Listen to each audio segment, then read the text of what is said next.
Hello guys. Welcome to my channel, Tempest Federation. To quick warning, this video contains spoilers from light novel. This video continuation of the previous video. Future plan. If you have not watched it yet, then please watch the link in the description below. But before we proceed further, please like, subscribe to my channel, and hit the notification bell for further updates. An unexpected ally came forth to support my idea. It was Masayuki. If that were to be the case, he interjected rather casually, I think it would also be nice to hold lectures about the dungeon conquest. I looked at Masayuki in surprise. Was it bad for me to cut in like that? No, there's no such thing. Hey, that's good. The topic you guys were discussing sounded quite interesting. Even I could follow along, so I accidentally cut in, Masayuki said with a wry smile. He was adapting faster than I imagined, but he did seem kind of bold. Then what sort of lecture should we hold? Should we have all the adventurers gather at the big conference room if we were to hold lectures? It would be very helpful to explain how the labyrinth worked to them. We can imitate tutorials in video games. Tutorials? What is that? That sounds tasty. Is it food? Masayuki's suggestion got Veldora and Ramirez's attention. And I thought that Veldora would know, but it seemed he actually had no idea about it. The language in this world could be translated pretty accurately, but when lacking a shared understanding of a subject, it would be hard for two parties to make sense of what the other was saying. Since Veldora had no idea what a tutorial was, Ramirez couldn't have known either. And so, Masayuki and I began to explain what tutorials were. It's like a facility to train their abilities. We can simulate what actually takes place in the labyrinth. Rimuru-san is right. I think it is important to experience all possible scenarios before entering the labyrinth. If we can teach everyone the basics in the form of missions, I'm sure that it will be easier even for the adventurers to understand. Adventurers probably aren't gonna be fans of lengthy explanations. So, we could only prepare a training ground for people who were serious enough to experience for themselves. This was Masayuki's suggestion. Therefore, we plan to make it a mission-style tutorial. Before releasing the permits to enter, they would have to undertake some simple missions. In this way, the adventurers hoping to challenge the labyrinth would learn the bare minimum required for exploration. Veldora and Ramirez seemed to have understood after hearing our explanations. That may be great. From my point of view, everything now is too simple to the point of being boring. I hope that you can build a training ground so that these challengers can improve their skills. I think so too.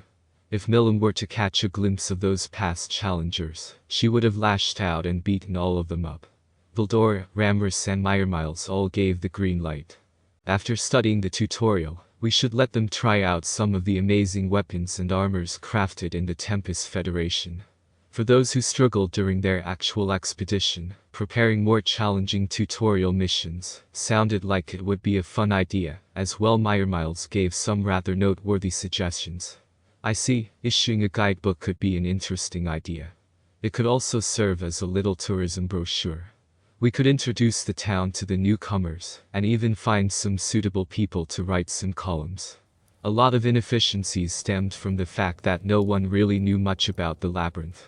For that reason, we decided to at least give them a basic tutorial. If we didn't, I doubt anyone would be able to make it past floor 50, where the difficulty really ramped up. And for those who wanted to fully experience the labyrinth, it would be good to prepare a more extensive practice course. Well, the Holy Knights were scheduled to be dispatched for floor 50 and below, which you could say was the real deal.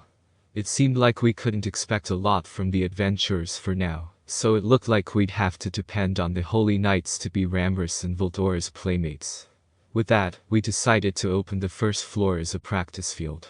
We also didn't forget to prepare an entrance for the new recruits, separate from the challengers. You're right, it would be good to separate them.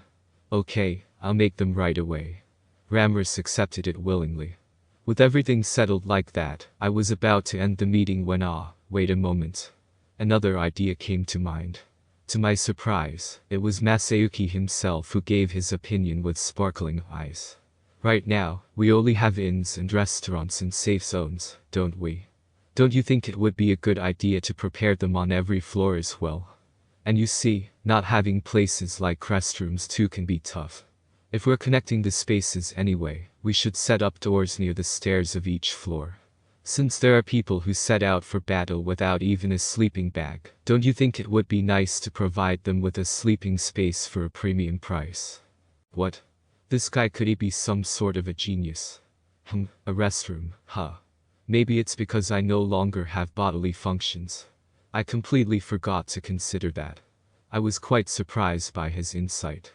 I turned to Ramers. She signaled her agreement with a vigorous nod. Masayuki-kun, we will employ that idea right away. As expected of Masayuki-sama. Your insights are brilliant. Yeah. I'll remove the safe zones and put up doors by the stairs connecting to the rest area instead. Doing this was comparable to offering toilet paper at an exorbitant price next to restrooms that, incidentally, didn't have any. It was a dirty, but nonetheless effective tactic. It seemed that Masayuki was actually quite sharp. If you have any other ideas, please don't be shy. Feel free to speak up, I urged him with a smile. Then, as if he were remembering the games he played, he immersed himself deep in thought. Let me see, is it possible to make single-use save points? I was lucky enough to get to the 10th floor, but now without the pitfalls I think it would take quite a bit of time. For the challengers, this isn't just a game, and I think the total amount of time they need to spend is one of the things that makes the labyrinth especially hard. I see. Surely, what Masayuki said has some truth. With the way the labyrinth was currently set up, it would take challengers several days just to get to the 10th floor. Hearing the idea just now, I realized that all the time spent in the labyrinth created a wealth of business opportunities. How about we go one step further and give this more thought? What that boy there is saying is right.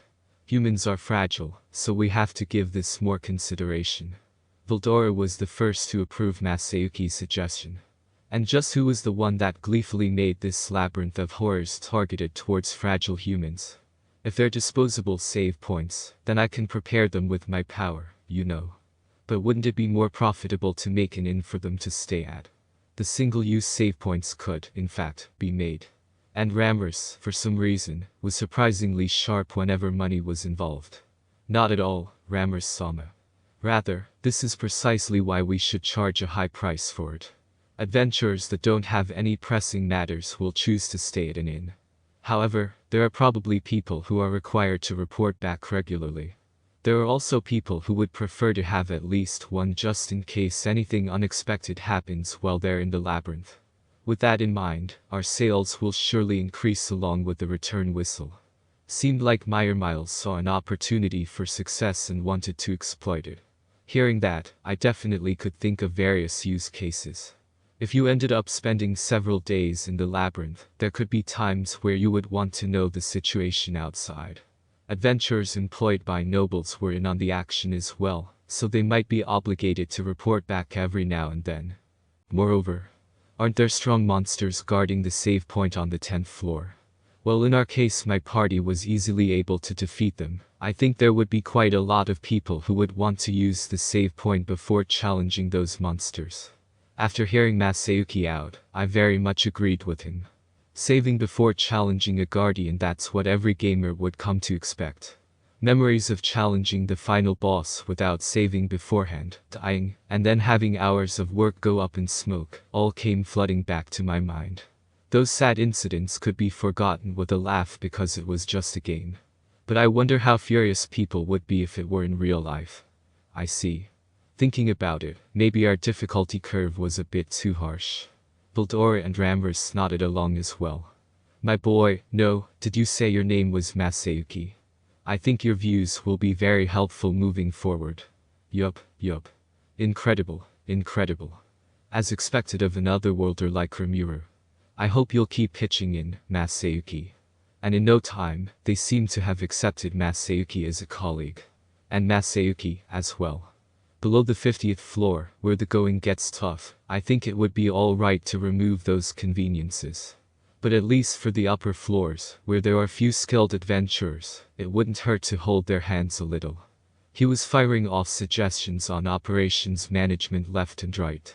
I wondered if this high adaptability was Masayuki's true character. Well, I didn't have any objections either.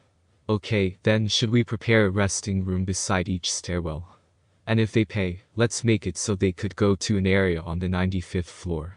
Are you saying we'll prepare an inn and a restaurant there? Of course.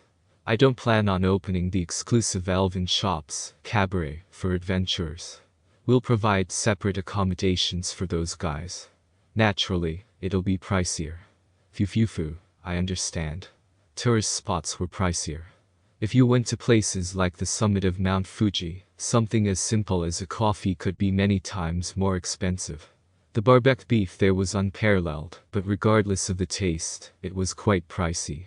In the same vein, it was only natural that using the facilities within the labyrinth would be more expensive than using the facilities outside. With this, the city on the 95th floor just got a little more useful. And Ramrus, about the one-use save points, could you really prepare them? Of course. It's trivial for me. You see, there is an orb called the recording crystal, and it can be used to make one-use save points.